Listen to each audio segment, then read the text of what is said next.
अमावस्या अगर बुरी है तो दिवाली अमावस्या पर नहीं मनाई जाती। अमावस्या तिथि अपने आप में ही विशेष है। सूर्य ग्रहण पर भी तंत्र मंत्र सिद्ध होते हैं, नकारात्मक शक्तियों को कैद किया जाता है। आपने बताया अभी ग्रहों की चर्चा की, ग्रहों की बात की, तो जैसे ही नवरात्रि शुरू हुई उससे पहले जो है सूर्य ग्रहण भी लगा, शनिश्चरी अमावस्या भी उस दिन थी और बहुत सारे जो ग्रह हैं इधर उधर गए हैं।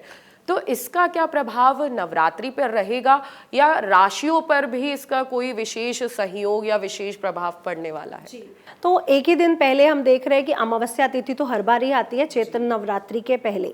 अमावस्या अगर बुरी है तो दिवाली अमावस्या पर नहीं मनाई जाती, और अगर पूर्णमासी इतनी शुभ है तो होली पूर्णमासी पर नहीं पड़ती। तो अमावस्या तिथि अपने आप में ही विशेष है। अमावस्या तिथि न्यू मून यानी नए प्रारंभ को, आरंभ को दिखाती है। तो जो अमावस्या तिथि है उसी दिन सूर्य ग्रहण का पड़ना, शनि अमावस का होना और शनि का राशि परिवर्तन करना, ये क्या चीज दिखा रहा है? अगर हम ध्यान से देखें कि अमावस्या तिथि पर नकारात्मक शक्तियां बहुत ऊर्जावान हो जाती हैं। सूर्य ग्रहण पर भी तंत्र मंत्र सिद्ध होते हैं, नकारात्मक शक्तियों को कैद किया जाता है, पॉजिटिव ऊर्जा, सकारात्मक शक्तियों को बढ़ाया जाता है।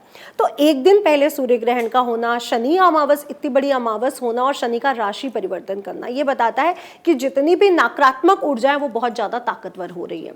लेकिन अब दूसरे ही दिन माँ का आना, वो भी गज पर आना, ये दिखाता है कि माँ का आशीर्वाद है। वो सारी नकारात्मक ऊर्जाएं अब कहीं ना कहीं छुपेंगी, अपना सहारा ढूंढेंगी कि कोई तो उनको सहारा दे, क्योंकि दुर्ग यानी दुर्गा जिन्होंने सारे असुरों का नाश किया वो आ रही हैं। तो ये बहुत विशेष समय है जहां पर नकारात्मक ऊर्जाएं बहुत एक्टिवेट हुई हैं और माँ का आना वो भी गज पर। वही जो लोग कह रहे हैं ना कि शनि राशि परिवर्तन है, शनि अमावस है, ये होगा वो होगा, तो ये प्रतीक है माँ का गज पे आना कि जो भी चीजें हैं मैं आशीर्वाद देने, ब्लेस करने अपने बच्चों के पास आ रही। तो मतलब जो भी होगा या जो भी राशि परिवर्तन है, जो शनि है वो मीन राशि में प्रवेश कर रहे हैं और ग्रहों के बहुत सारे उथल पुथल हमें देखने को मिलेंगे, तो मतलब दर्शकों को घबराने की बात नहीं है। बिल्कुल, तो दर्शकों को बिल्कुल घबराने की बात नहीं है। वैसे भी जो माँ के आशीर्वाद से जुड़ा है, माँ से जुड़ा है, उससे तो वैसे भी डरने की बात नहीं है। माँ दुर्ग रूप है, अस्त्र शस्त्रों को लिए हैं, असुरों का नाश करने वाली हैं और सकारात्मक ऊर्जा को बढ़ाने वाली हैं। जी देखिए, अभी जो चल रहा था कि किसी के जीवन में शनि की 7.5 चल रही थी, किसी राशि वालों के बारे में जीवन में, या किसी के में अब ढैया चल रही थी। लेकिन अभी जो ये परिवर्तन हुआ अमावस्या से, बहुत सारे ग्रह इधर उधर हुए, जिससे कि जो ये सारी चीजें थी आगे पीछे हुई, किसी के में अब रहेगी, किसी के में शनि जो 7.5 है वो आएगी। ऐसे में नवरात्रि के दिनों में कुछ विशेष उपाय हैं कि लोग पहले से पहले भगवान को मना ले, थोड़ा सतर्क हो जाए कि जो जीवन में उथल पुथल आने वाला है या जो अच्छी चीज आने वाली है वो थोड़ा बैलेंस होके चले। तो अब हम देख रहे हैं कि शनि राशि परिवर्तन कर रहे हैं और वो मीन राशि में जा रहे हैं, जहाँ पे 7.5 अभी भी कुंभ, मीन और मेष की आरंभ हो रही है।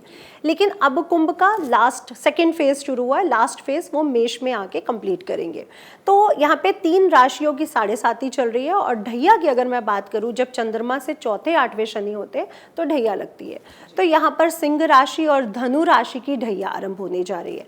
तो अगर बहुत ध्यान से देखा जाए कि सिंह राशि के स्वामी पर ग्रहण लगना, दुर्गा जी के आने से पहले ही, नवरात्र शुरू होने से पहले ही, इस साल विक्रम संवत भी 30 अप्रैल को ही शुरू हो रहे हैं, जिस दिन माँ दुर्गा आरंभ हो रही हैं।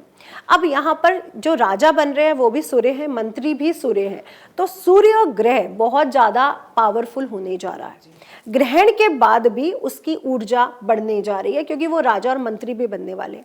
तो बिल्कुल अपना ग्रहों पर असर तो दिखाएंगे ही दिखाएंगे, और लोग डर भी रहे हैं। तो मैं सबसे पहले कहूंगी, अगर आप माँ को मनाते हैं, किसी भी तरह से उनको साधना करते हैं, दुर्गा सप्तशती का पाठ करते हैं, दुर्गा जी के विशेष मंत्र ओम जयंती मंगला काली भद्रकाली कपालिनी दुर्गा शिवा क्षमा धात्री स्वधा स्वाहा नमस्तुते सर्वमंगल मांगले शिवे सर्वार्थ साधिके शरण्ये त्र्यंबके गौरी नारायणी नमस्तुते, या श्री सूक्तम कनक धारा का पाठ कर लेते हैं तो भी आपको विशेष फलों की प्राप्ति होती है। और एक उपाय जो सब ग्रहों को शांत कर सकता है, माँ पर डेली अगर आप गन्ने का रस या अनार के रस से उनका अभिषेक कर देते हैं तो नवग्रह शांत हो जाते हैं।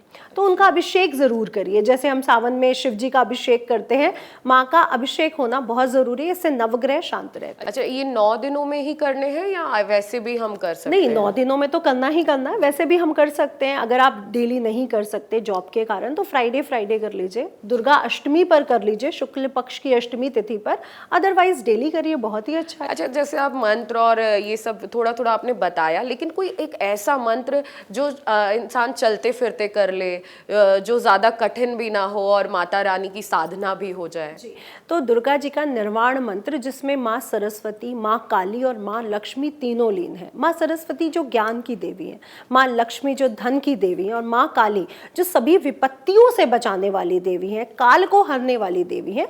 ओम ऐं ह्रीं क्लीं चामुंडाय विच्चे, ये सभी को करना चाहिए, पुरुषों को, स्त्रियों को, बच्चों को। ये माँ का ऐसा मंत्र है जो आपको हर तरह से बचाता भी है, हर संकट से, आपके जीवन में बुद्धि विवेक को भी बढ़ाता है और आपके जीवन में धन की स्थिति को भी स्ट्रॉन्ग करता है। अगर आपको हमारा ये वीडियो पसंद आया हो तो हमारे चैनल जीवांजलि को सब्सक्राइब करें